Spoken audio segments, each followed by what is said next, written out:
বলবেন অত্র মাদ্রাসার সম্মানিত সহকারী শিক্ষক কৃষি জনাব রেজাউল করিম স্যার।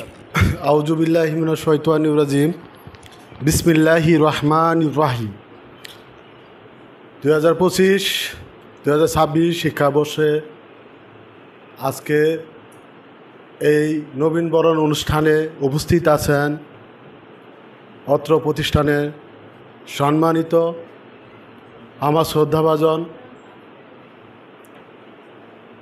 অধ্যক্ষ স্যার, উপস্থিত আছেন উপাধ্যক্ষ স্যার সহ সহকারী অধ্যাপক, উপস্থিত আছেন আমার সহকর্মী, আরও আমার সামনে উপস্থিত আছেন আমার স্নেহের ছাত্রছাত্রীবৃন্দ, সবাইকে আমার সালাম জানাচ্ছি। আসসালামু আলাইকুম। শিক্ষা জাতির মেরুদণ্ড আমরা সবাই জানি, পাশাপাশি এটাও জানি কিছু শিক্ষা জাতির কলঙ্ক। এই জন্যই বললাম সুশিক্ষা জাতির মেরুদণ্ড, শিক্ষা জাতির মেরুদণ্ড হতে পারে না। আমরা যারা আলিম প্রথম বর্ষ ভর্তি হয়েছি, অনেকেই ভর্তি হওয়ার পরে ক্লাস করতে চায় না, ভালো লাগে না। কি ক্লাস করবো, পাস তো করবই। শিক্ষাটা নিতে হয় নিজের জন্য। তুমি শিক্ষা গ্রহণ করবা, তুমি বিভিন্ন জায়গায় চলাফেরা করবা, মানুষের সাথে চলাফেরা করবা, কোথাও যদি কোনো চাকরি করো তুমি চলাচল করবা, কথা বলবা। ওই কথা বলার মাঝেই তোমার কতটুকু শিক্ষা অনেকেই তোমাকে ফিল করবে। যদি তুমি শিক্ষা অর্জন না করতে পারো, নিজেকে দ্বিধায় পড়বে, লজ্জায় পড়বে, পলায় থাকবা, কর্মস্থলে পলায় থাকবা, যা দেখা না হয়। তাই আমি বলি কি, শিক্ষা অর্জন করতে হয় নিজের জন্যে। তুমি পড়বা, তোমার সন্তানকে তুমি পড়াবা, তোমার নাতিনরাও তোমাকে পড়াইতে হবে। যখন নাতিন তোমাকে জিজ্ঞাসা করবে, দাদা এটা সূর্য পূর্ব দিক কেন যায়, এটা ঘুরে কেন, তখন যদি তুমি উত্তর না দিতে পারো, তোমার নাতিন কিন্তু তোমাকে অতটুকু ভালোবাসবে না, দাদা জানে না।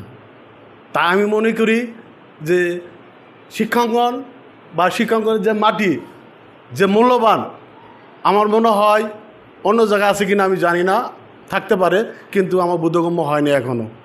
তাই আমি বলবো, তোমরা যারা নতুন ভর্তি হয়েছ, যদি ক্লাস করো, আমাদের এখানে অভিজ্ঞ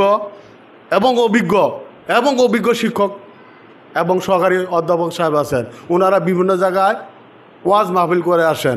অনেক দেশ, আমার এলাকা ইসলামপুর, ওখানেও আরও অনেক দূরে যায়। তার মানে ওনারা ইসলাম সম্পর্কে ভালো বুঝেন, জানেন। তাদের ওখানে ক্লাস করতে তো ভালো লাগার কথা, কারণ আমরা মুসলিম, আমার ধর্মীয় কথা শুনতে ভালো লাগবে, এটাই স্বাভাবিক, তাই না?